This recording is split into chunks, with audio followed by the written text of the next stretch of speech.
నమస్తే అండి. Welcome to my channel Lakshmi Ramana recipes. ఈరోజు నాన్ వెజ్ అంటే ఇష్టపడే వాళ్లకు ఒక మంచి రుచికరమైన రెసిపీ అండి. అదేంటంటే మటన్ పాయ అండి. ఈ మటన్ పాయ అనేది ఆరోగ్యానికి చాలా మంచిది కదా అండి. మామూలుగా మోకాళ్ళ నొప్పులు, తర్వాత కొంచెం బలహీనంగా ఉండే వాళ్లకు ఇలా మనం మటన్ పాయ చేసి పెడితే చాలా మంచిదని పెద్దవాళ్ళు చెప్తూ ఉంటారండి. ఇది ఆరోగ్యానికి చాలా మంచిది, టేస్ట్ కూడా చాలా బాగుంటుందండి. కాబట్టి నాన్ వెజ్ అంటే ఇష్టపడే వాళ్ళు ఈ విధంగా చేసేసుకొని వేడి వేడి అన్నంలోకి కానీ, రాగి సంగట్లో కానీ, పుల్కా, రోటీ, చపాతి, ఇడ్లీ, దోశ, అన్నంలోకి ఎందులోకైనా తినచ్చండి. చాలా బాగుంటుంది. కాబట్టి ఎలా తయారు చేసుకోవాలో కావాల్సిన పదార్థాలు, తయారీ విధానం ఒకసారి చూసేద్దామండి. ఇదైతే మటన్ పాయ అండి. అదే అండి పొట్టేలు కాళ్ళని అంటారు కదా, ఇవి 4 అన్నమాట.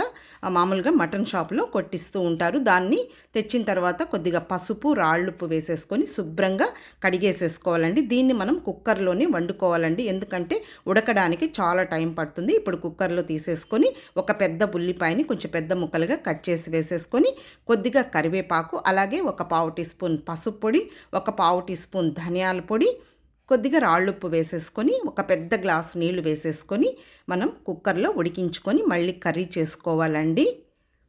ఇప్పుడు ఇదంతా వేసిన తర్వాత నేను స్టవ్ వెలిగించేసాను. ఒకసారి అంతా కలిపేసేసుకోవాలి. ఇవి ఉడకడానికి చాలా టైం పడుతుందండి. నార్మల్గా గిన్నెలో ఉడికించి చేస్తే ఉడకదనమాట అంత సామాన్యంగా. సో మనం కుక్కర్లోనే ఉడికించి చేసేసుకోవాలి. ఇప్పుడు కుక్కర్కి మూత పెట్టేసుకొని మీడియం ఫ్లేమ్లో ఒక 15 విజిల్స్ రానివ్వాలండి. హై ఫ్లేమ్ కాకుండా మీడియం ఫ్లేమ్లోనే. ఇప్పుడు ఒక 15 విజిల్స్ వచ్చిన తర్వాత, ప్రెజర్ అంతా పోయిన తర్వాత మూత తీసి చూస్తే ఇవి ఒక 1/4 వంతు ఉడుకుంటాయండి. ఆ మిగిలిన 1/4 వంతు నేను మళ్ళీ మసాలా అంతా వేసిన తర్వాత మళ్ళీ కుక్కర్కి మూత పెట్టేసుకొని ఇంకొక 5 విజిల్స్ పెడతానండి. చూడండి, వాటర్ కూడా ఇందులో మరి ఎక్కువ వేయకూడదు. చూడండి, ఈ విధంగా మనకు నీళ్ళు అనేది వస్తుంది. ఇప్పుడు ఆ కుక్కర్ని మళ్ళీ ఒకసారి శుభ్రంగా కడిగేసేసుకొని మళ్ళీ స్టవ్ వెలిగించుకొని కుక్కర్ పెట్టేసుకొని ఇందులో ఒక 3 టేబుల్ స్పూన్ల నూనె వేసానండి. నూనె వేడెక్కిన తర్వాత ఇంకొక ఉల్లిపాయని, మీడియం సైజులో ఉన్న ఉల్లిపాయని చిన్న ముక్కలుగా కట్ చేసి వేసేసుకొని, అలాగే ఒక 3 పచ్చిమిరపకాయలు కూడా నిలువుగా కట్ చేసి వేసేసుకొని కొద్దిగా కరివేపాకు వేసుకొని ఈ ఉల్లిపాయ ముక్కల్ని, పచ్చిమిర్చి ముక్కల్ని 2 నిమిషాలు వేగిన తర్వాత 2 మీడియం సైజులో ఉన్న టమాటోల్ని కొద్దిగా చిన్న ముక్కలుగా కట్ చేసి వేసేసుకొని ఒక టేబుల్ స్పూన్ అల్లం వెల్లుల్లి పేస్ట్ కూడా వేసేసుకొని ఇదంతా పచ్చి వాసన పోయే వరకు ఫ్రై చేసేసుకోవాలండి. ఇందులో నేను ఎటువంటి గరం మసాలాలు వేయనండి. ఆ అల్లం వెల్లుల్లి మిక్సీ పట్టేటప్పుడే కొద్దిగా దాల్చిన చెక్క, లవంగం వేసేసి మిక్సీ పట్టేసుకుంటాను.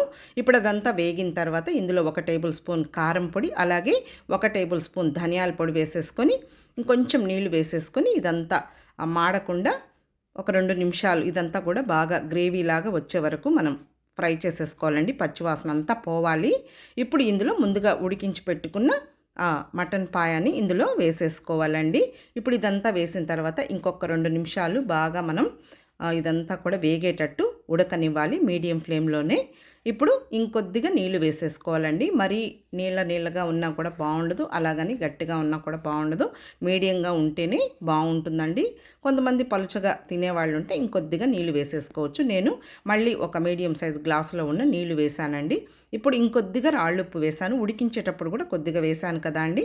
ఇప్పుడు ఇందులో కచ్చాపచ్చగా దంచుకున్న మిరియాల పొడి వేసుకోవాలండి. కొంచెం నాన్ వెజ్ రెసిపీస్లో మిరియాల పొడి వేసుకుంటే ఎటువంటి వాసన లేకుండా టేస్ట్ అనేది బాగుంటుంది, స్పైసీగా కూడా ఉంటుంది. ఇప్పుడు ఇందులో నేను ఒక 3/4 టీ స్పూన్ మిరియాల పొడి వేసానండి.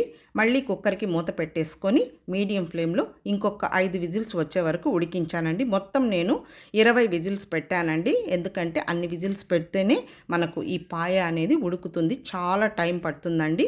ఇప్పుడు చివరగా ఇంకొంచెం కొత్తిమీర వేసేసానండి.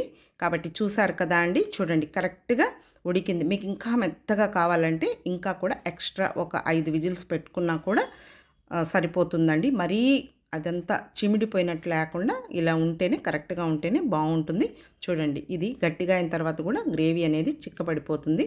కాబట్టి చూసారు కదా అండి, మీరు కూడా తప్పకుండా ట్రై చేయండి. వీడియో మీకు నచ్చితే లైక్ చేయండి, షేర్ చేయండి. ఇంకొక మంచి వీడియోతో మళ్ళీ కలుద్దాం. నమస్తే అండి.